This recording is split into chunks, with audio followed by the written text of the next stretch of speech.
ছোট বন্ধুরা, কেমন আছো তোমরা সবাই? আশা করব তোমরা সবাই খুব ভালো আছো। আজকে আবারও চলে এসেছি একটা নতুন ক্লাস নিয়ে, আমার বই দ্বিতীয় শ্রেণী তৃতীয় পর্বের পড়া নিয়ে। তো চলো শুরু করা যাক। পরবর্তী প্রশ্ন, সহজ পাঠ দ্বিতীয় ভাগ থেকে ঋতু বিষয়ে আরো কটি বাক্য লিখি। তোমরা সহজ পাঠ বইয়ে পড়েছো, এরকম ঋতু বিষয়ক আরো কিছু বাক্য তোমাদের লিখতে বলা হয়েছে। তো চলো শুরু করি। প্রথম বাক্য আমরা লিখব, কর্ণফুলী নদীতে বন্যা দেখা দিয়েছে। কর্ণফুলী নদীতে বন্যা দেখা দিয়েছে।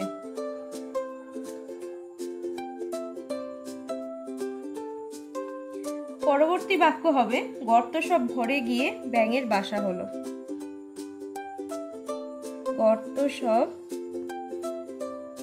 ভরে গিয়ে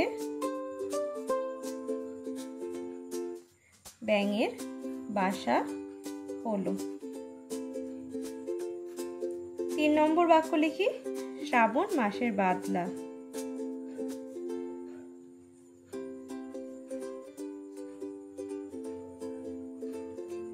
4 নম্বর বাক্য আমরা লিখি, বৃষ্টি নামলো দেখছি।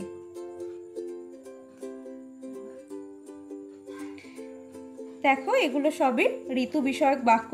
সবগুলো বাক্য থেকেই আমরা মোটামুটি একটা ঋতুর ধারণা পাচ্ছি। তো তোমরা এবার তোমাদের বইয়েতেও এগুলো লিখে নাও।